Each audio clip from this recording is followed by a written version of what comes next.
All right, folks, welcome to another edition of Bronco Sports Weekly. I'm Sean Fagan. We had a couple teams wrap up their seasons this past weekend and a few others making significant strides in theirs, so let's get to the results.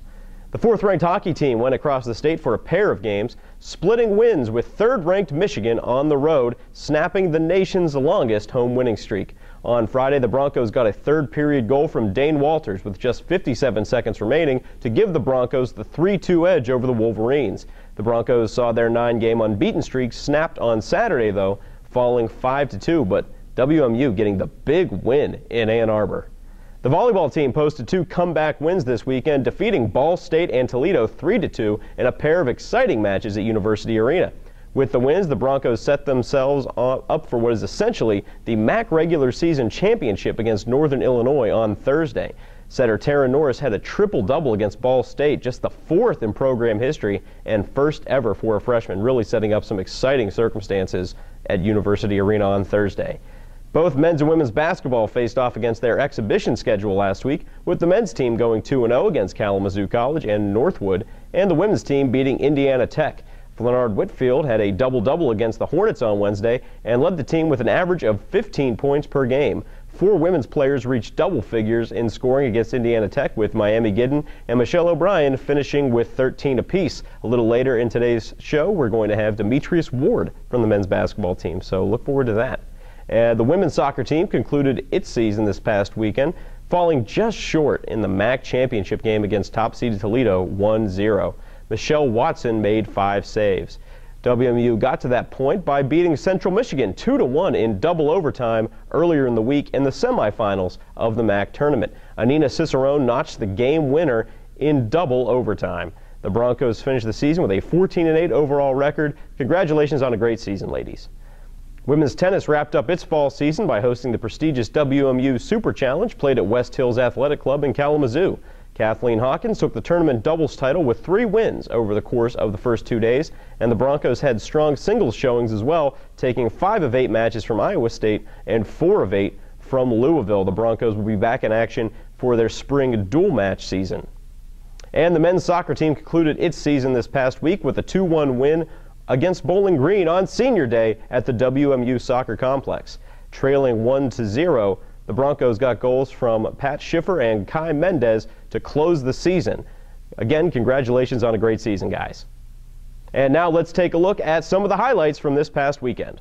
Men's basketball opening up the exhibition season against Kalamazoo College. Nate Hutchison putting on an aerial show for the fans at University Arena. Here in the first half, takes the alley-oop pass from Mike Douglas and lays it in with the reverse. Later in the first half, Matt Stainbrook down low, going to find Flenard Whitfield streaking to the hoop. Whitfield throws it down for the two-handed jam. The Broncos would be all over K College offensively and defensively in this game, and the Broncos would win 92-57. Bronco women's basketball hosting Indiana Tech in the Broncos' lone exhibition of the season. Michelle O'Brien going to make the nice spin move and make her way to the hoop. She would tie for the game lead with 13 points. Later in the game, A.J. Johnson going to get the steal, dishes it off to Ariel Anderson. Anderson with the layup in the paint on the fast break. Miami Gidden would be the player that would tie O'Brien for that game high. She would have 13 points, including that 3 in the second half. The Broncos would be all over Indiana Tech. They would take this game by a score of 93-35. Again, O'Brien and Gidden leading the team with 13 points apiece. Bronco volleyball hosting the MAC West leading Ball State Cardinals on Friday. The Broncos would fall behind 2-0 early, but Tara Norris would put the team on her back, records the kill there. She finished with a career-high 11. Norris would finish with a triple-double of 11 kills, 16 digs, and 43 assists, just the 4th in program history. Makes the nice dish to Jillian Askew in the 5th set, as the Broncos would rally from 2 sets down to defeat Ball State 3-2. With the win, the Broncos moved into a tie for the best record in the Mid-American Conference. Bronco men's soccer would conclude their regular season on Saturday, hosting Bowling Green on Senior Day at the WMU Soccer Complex. In the first half, Joe Del Toro going to put a shot on net. The Bowling Green keeper able to keep it out of the net. The Broncos would trail 1-0, but then entering the 62nd minute, Pat Schiffer going to take this feed from Louis Lemus. He puts it in, his 4th goal of the season. The Broncos tie the score at 1-1.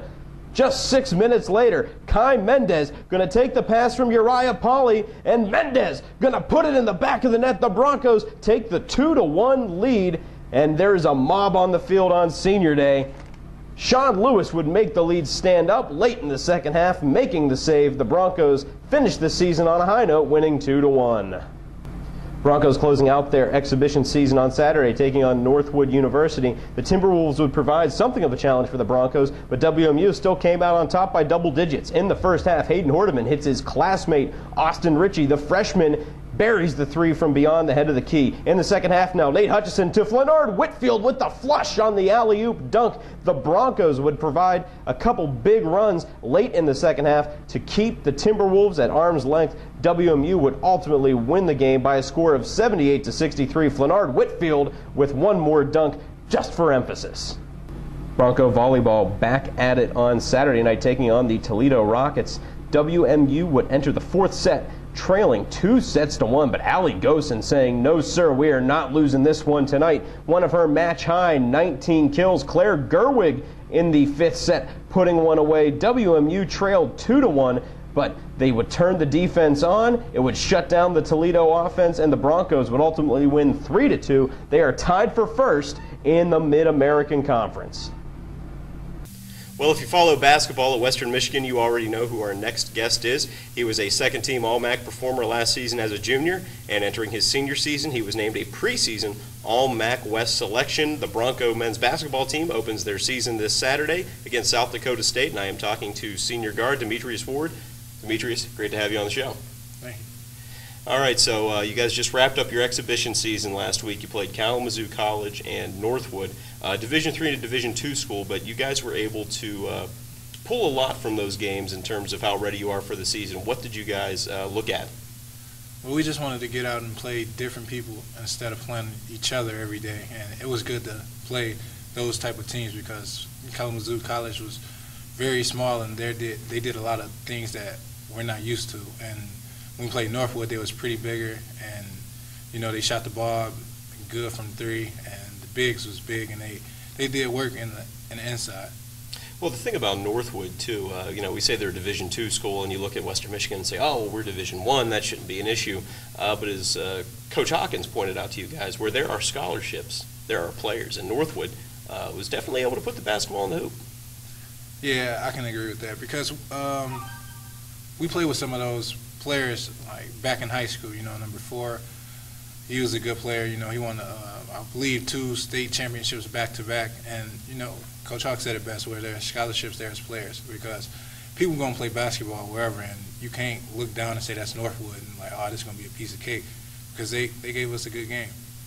Now, the starters got a lot of minutes in that last game against Northwood, that rotation of you, Mike Douglas, Flanard Whitfield, Nate Hutchison, and Matt Stainbrook. How important was it for you guys to get back on the court and play together as a unit entering the regular season? Good, because we really don't play together that much in practice. We always on different teams, and that's like maybe the first or second time like me and Mikey has been on the same team. So it feels good to be back with Mikey and Hutch and Stainbrook and Flint. Now, going into South Dakota State this weekend, it's the start of the regular season. The Broncos have a lot of high expectations on them. Tell me a little bit about what you already know about South Dakota State and just how you plan to get into this weekend's game. South Dakota State is very good. They returning everybody but one player.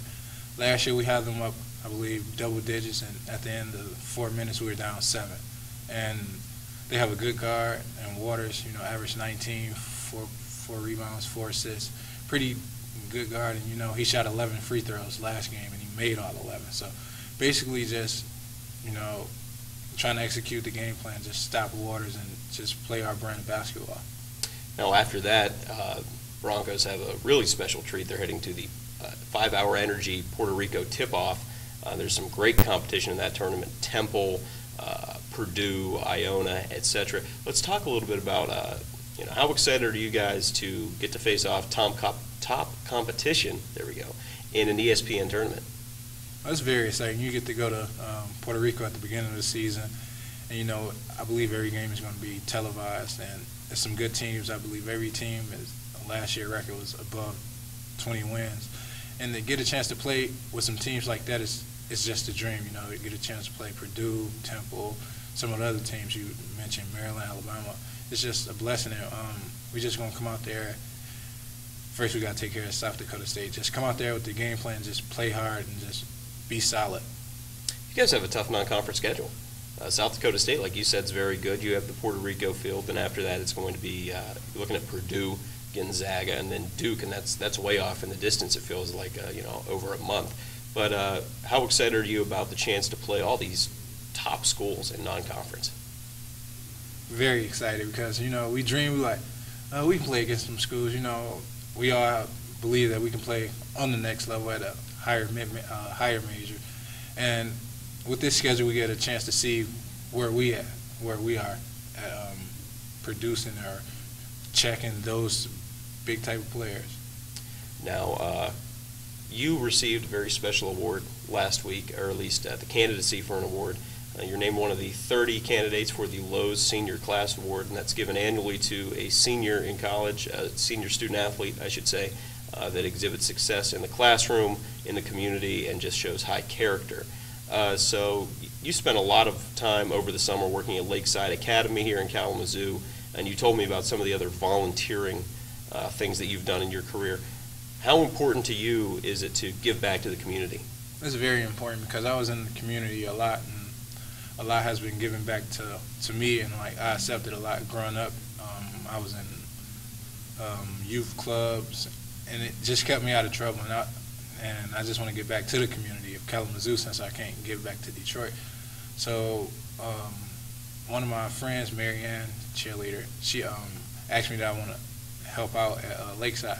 It's a second chance opportunity for youth from age 12 to 18 who's have been given a second chance in life because they made mistakes. And I was there to be like a mentor, volunteer to help them out. And being a basketball player and being around their age, they listen and they just want to hear something positive from somebody around their age instead of somebody older, and they think they heard it all. But we all have situations where we think we should do this, but if you have somebody in your ear and in your corner, you can help change their life with a few words.